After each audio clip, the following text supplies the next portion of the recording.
কিছু মানুষ দেখবেন যে আপনার আমাদের একটা গল্প আছে, তাহলে ছেলে তো পড়াশোনায় ভালো, বলে যে পড়াশোনায় ভালো হলে পাশ করবে না।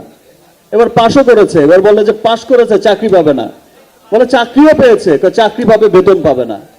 বেতনই তো বেতনও পেয়েছে, সবকিছু তো ভালো, শেষমেশ বলে যায় বেশি ভালো ভালো না। তো কিছু মানুষ আছে তারা কথা বলেই যাবে, তারা বলেই যায় এটাই হবে না, ওটাই হবে না, এখন কেন ইচ্ছারা সিনেমা রিলিজ করে না।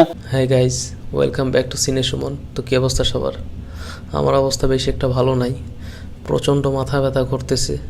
এর মধ্যে ইউটিউবে আর ফেসবুকে দেখে ফেললাম একটা জিনিস, যেটা হচ্ছে মেগাস্টার শাকিব খানের আপকামিং সিনেমা তুফানের আজকে একটা প্রেস মিট হয়ে গেল একটা 5 তারকা হোটেলে, যেখানে উপস্থিত ছিল তুফানের পুরো team, director, producer, actors, megastar Shakib Khan, Raihan Rafi সহ আরও অনেকে, মিমি চক্রবর্তী, নাবিলা সহ আরও অনেকে।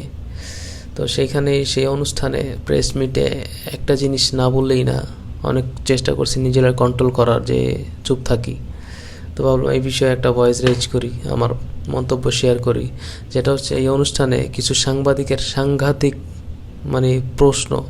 আমি সত্যি তুফানের প্রেস মিট দেখে সিরিয়াসলি অনেক অবাক হয়েছি। কিছু কিছু সাংবাদিকতার ন্যূনতম এথিক্স না জেনেই অনেক প্রশ্ন করছে এই প্রেস মিটে। শাকিব খানরে এমন প্রশ্ন করছে যেটা সাংবাদিকতার এথিক্সের মধ্যেই পড়ে না। এরা সাংবাদিকতা কোথায় শিখছে, কোন ইউনিভার্সিটিতে শিখছে সাংবাদিকতা? এই ধরনের সাংবাদিকদের কী বলবো আমি? এই ধরনের সাংবাদিকরাই হিরো আলম, জায়েদ খানরে মনস্টার বানাইছে, লায়লা, মামুনদেরকে, অপু ভাইদেরকে দেশের সেলিব্রিটি বানাইছে। এই ধরনের সাংবাদিকরাই এদের নিয়ে সারা দিন রাত পড়ে থাকে। এরা গুণের কদর করতে জানে না।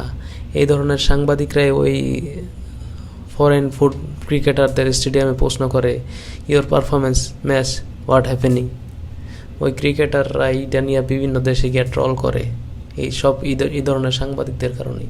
এখানে আমি সমস্ত সাংবাদিকদের দোষ দিব না। কিছু কিছু সাংবাদিক যারা ভিউ ব্যবসা করে সোশ্যাল মিডিয়া, যাদের অনেকের পেজ আছে, ইউটিউবে চ্যানেল আছে, তো এটা দোষের কিছু না। কিন্তু তারা যে এই ধরনের প্রশ্ন বাংলাদেশের অনেক পলিটিশিয়ান, অনেক সেলিব্রিটিস, অনেক অ্যাক্টার সিঙ্গারদের পাইলে করে, আমার প্রশ্ন হচ্ছে এরা কোন ইউনিভার্সিটি থেকে, কোথা থেকে এই ধরনের সাংবাদিকতা শিখছে?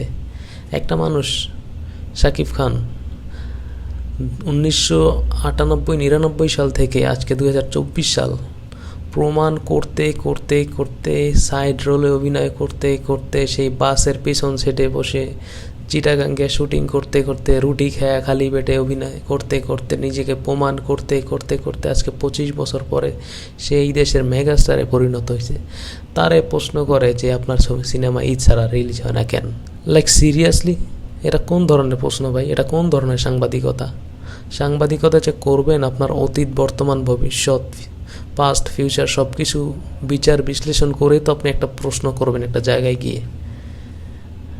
কি বলবো, এইসবদেরকে না আসলে বাংলা ওয়াশ করা উচিত সিফাতুল্লাহর মতো। আমি অনেক কিছুই বলতে চাইছিলাম, শুধু নিজের সেলফ সেন্সার করে দিলাম, কন্ট্রোল করে নিজেকে অনেক আমি ফেসবুকে যখন এইসব ভিডিও আমার সামনে আসছিল, ইউটিউবে আমি চাইছিলাম অনেক কিছু বলতে, কমেন্ট করতে, কিন্তু অ্যাকাউন্ট আর আইডির প্রবলেম, ফেসবুক পেজের প্রবলেম হবে দেখা নিজেকে কন্ট্রোল করে ভাবলাম একটা ভিডিও করিয়ে নিয়ে। তো তারপর অনেক কন্ট্রোল রাখতে পারতেছি না ভিডিওর মধ্যে।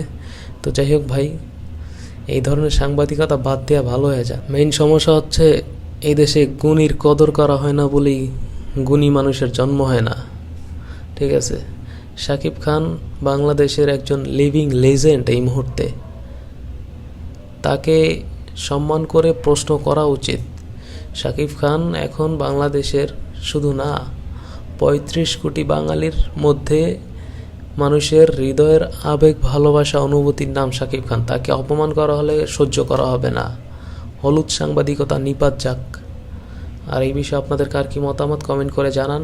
এই সাংবাদিকদের কি বলে, কি সম্বোধন করলে ঠিক হবে সেটাও কমেন্ট করে জানান। আর আমার ফেসবুক পেজ সিনে সুমন আর আমার ইউটিউব চ্যানেল সিনে সুমন ফলো, সাবস্ক্রাইব দিয়ে পাশে থাকবেন। ধন্যবাদ, বাই।